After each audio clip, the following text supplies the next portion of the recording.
2 মাস সম্পূর্ণ হয়ে গেল মা মনসা সেবাশ্রমে আমি পুজো পাঠিয়েছিলাম, এখনো পর্যন্ত প্রসাদ এলো না। তাহলে কি আমার পুজোটা হয়নি? আমার টাকাটা কি ফালতু চলে গেল? মায়ের চরণে পুজো হলো না? সত্যি আমি কিন্তু এটা ভাবিনি কখনো যে আমার বাড়িতে প্রসাদ আসবে না। আমি এটা ভেবে মায়ের কাছে পুজো পাঠিয়েছিলাম যে মা মনসা সেবাশ্রমের সকল ভক্তর বাড়িতে নাকি প্রসাদ পাঠায় পুজো পাঠানোর পরে। তো আমি 2 মাস হয়ে গেল পুজো পাঠিয়েছি, এখনো পর্যন্ত আমার বাড়িতে প্রসাদ এলো না। এর আসল রহস্যটা কি? এই কথাটা আমার নয়, এরকম কালকে একজন আমাকে কমেন্ট করেছে, দাদা 2 মাস হয়ে গেল এখনো পর্যন্ত আমার বাড়িতে প্রসাদ এলো না। আমার বাড়ি হচ্ছে কলকাতা, তো কেন প্রসাদ এলো না, কবে যাবে, সমস্তটাই আমি বলবো। আর আপনাদের বাড়িতেও প্রসাদ যাবে সকলের বাড়িতে, সেটাও আজকে বলবো। তো আপনারা সবাই জানেন মা মনসা সেবাশ্রম থেকে যে সকল ভক্তরা মায়ের মন্দিরে পুজো পাঠায় তাদের বাড়িতে কিন্তু প্রসাদ পাঠানো হয় মায়ের মন্দির থেকে। তো সেই ভক্ত কিন্তু ভেবেছিল যে মায়ের মন্দির থেকে খুব তাড়াতাড়ি প্রসাদটা তার বাড়িতে চলে যাবে। সেই ভক্তর বাড়ি হচ্ছে কলকাতা। কলকাতা থেকে বাঁকুড়াতে পুজো পাঠিয়েছিল মা মনসা সেবাশ্রমে। পুজো পাঠানোর পরে সেই ভক্ত 2 মাস হয়ে গেল, এখন অনেক চিন্তায় আছে যে বাঁকুড়া থেকে কলকাতায় আসতে তো মোটামুটি একদিনের মধ্যেই চলে আসে পার্সেল, তাহলে কেন এখনো পর্যন্ত এলো না?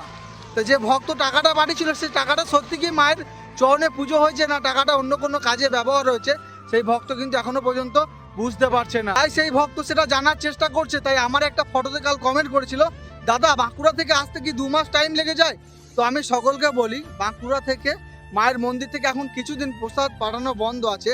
এখন মায়ের মন্দিরে যে সকল ভক্তরা পুজো পাঠাইছে তাদের জন্য একটা করে লটারি টিকিট পাঠানো হচ্ছে। সেই লটারি টিকিটে কিন্তু মানে সকল ভক্তদের পুরস্কার লাগতে পারে। অসহায় মানুষের কথা ভেবে মা মনসা সেবাশ্রম একটা উদ্যোগ নিয়েছে। 10 জন ব্যক্তিকে মা মনসা সেবাশ্রম উদ্যোগ নিয়েছে একটা করে ব্যাটারি স্কুটি দেবে, সেই জন্য প্রসাদের পরিবর্তে কিন্তু টিকিট পাঠাচ্ছে, তার সঙ্গে প্রসাদও পাঠাচ্ছে। এমনটা না যে প্রসাদ পাঠানো বন্ধ করে দিচ্ছে। কিছুদিন আগে 3000 না 4000 প্রসাদ পাঠানো হয়েছে মায়ের মন্দির থেকে। এবার দেখুন, আপনারা অনেকেই বলছেন যে আমার 2 মাস হয়ে গেল প্রসাদ কেন এলো না। হ্যাঁ, এটা আপনাদের প্রশ্ন থাকতেই পারে, কারণ আপনারা যেহেতু মায়ের চরণে পুজো দিয়েছেন। আর একটা কথা বলি, আপনারা যে সকল ব্যক্তিরা মায়ের চরণে পুজো দেন, সম্পূর্ণ মায়ের প্রত্যেক শনিবার মঙ্গলবার মহাপুজো হয়। সেদিন কিন্তু সকল ভক্তের একটা খাতায় নাম লেখা হয়।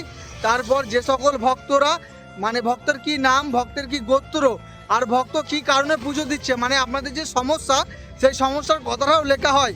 রাত্রি 8টার সময় মায়ের হোমযজ্ঞ হয় এবং মায়ের মহাপুজো হয়, তখন কিন্তু সকল ভক্তের নামে পুজো হয়। তো আমি এটা আপনাদেরকে সম্পূর্ণ ক্লিয়ার করে দিলাম। যে সকল ভক্তরা মায়ের কাছে পুজো পাঠাবেন কোনো চিন্তা করবেন না, মায়ের চরণে কিন্তু পুজো হয়ে যাচ্ছে।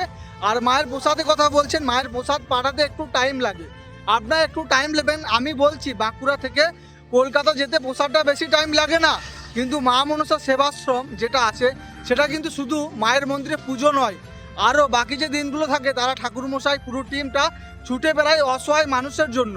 শনিবার মঙ্গলবার মায়ের মন্দিরে মহাপুজো হচ্ছে, এই দুটো দিন। বাকি দিনগুলো ঠাকুরমশাই এবং তার পুরো টিম অসহায় মানুষের জন্য কোথায় অনেক অনেক দূর যায়, ঠিক আছে, নদিয়া, বর্ধমান, বাঁকুড়া, পুরুলিয়া, কলকাতা, চারিদিকে ছুটে বেড়ায়। তারপর সেই মানুষগুলো ক্লান্ত হয়ে পড়ে, তার জন্য আপনাদের প্রসাদগুলো সঙ্গে সঙ্গে পাঠাতে পারে না।